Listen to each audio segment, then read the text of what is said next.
اور جو سب سے اہم چیز ہے وہ چند خاص ورزشیں ہیں، ٹینڈن گلائیڈنگ ایکسرسائز اور میڈین نرو گلائیڈنگ ایکسرسائز۔ انگلیوں کے مختلف حصوں کو مختلف ٹائم میں ہم بینڈ کریں گے تو اس سے یہ ٹینڈنز ایک دوسرے کے اوپر گلائیڈ کریں گے۔ تو ٹینڈنز کی گلائیڈنگ جو ایکسرسائز ہے وہ انگلیوں کی موومنٹ سے کی جائے گی، جبکہ نرو وہ ہمارے پورے بازو میں ہے، تو میڈین نرو گلائیڈنگ ایکسرسائز بازو کی ایکسرسائز سے کریں گے۔ سٹیپس ہیں کہ جو لگتے تھوڑے سے مشکل ہیں لیکن تھوڑی سی توجہ سے ہمیں بڑی اچھی طرح سمجھ آ جائیں گے۔ یہ ہیں ٹینڈن گلائیڈنگ ایکسرسائز کے سٹیپس، 8 سٹیپس، اور یہ 5 سٹیپس ہیں میڈین نرو گلائیڈنگ ایکسرسائز کے۔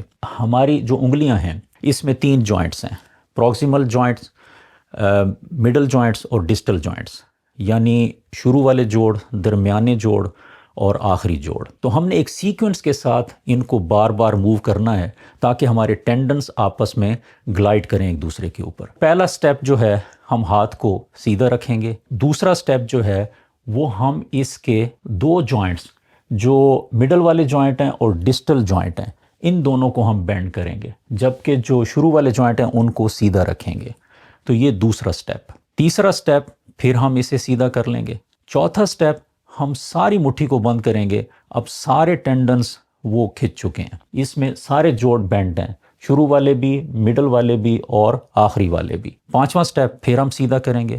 چھٹے سٹیپ میں ہم صرف شروع والے جوائنٹس کو ہم بینڈ کریں گے کہ ہم فنگرز کو اسٹریٹ ایسے کریں گے کہ جو سائڈ سے ایسے دیکھی جا سکتی ہیں۔ یہ چھٹا سٹیپ ہو گیا۔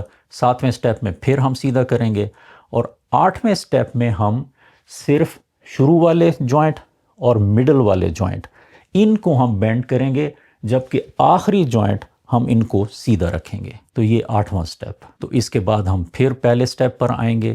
یہ دوسرا سٹیپ، یہ تیسرا، یہ چوتھا، یہ 5واں، یہ چھٹا، یہ 7واں اور یہ 8واں۔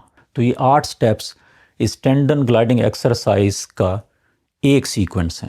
میڈین نرو گلائیڈنگ ایکسرسائز کے لیے ہم نے پوری بازو کی ایکسرسائز کرنی ہے، اس کے بھی سمپل سٹیپ ہیں۔ اسٹریٹ بازو سے شروع کریں، یہ سٹیپ 1، سٹیپ 2، سٹیپ 3 میں ہمیں اپنے رسٹ جوائنٹ کو ایکسٹینڈ کر کے اندر کی طرف لانا ہے، یہ سٹیپ 3 ہے۔ سٹیپ 4 میں پھر اسے باہر کی طرف لے جانا ہے، اور اسی حالت میں اس جوائنٹ کو ایکسٹینڈ کیے ہوئے پھر 5ویں سٹیپ میں ہم نے بازو پھر سیدھا کرنا ہے۔ یہ 5واں سٹیپ ہو گیا۔ تو پھر پہلا سٹیپ، دوسرا، تیسرا، چوتھا، 5واں،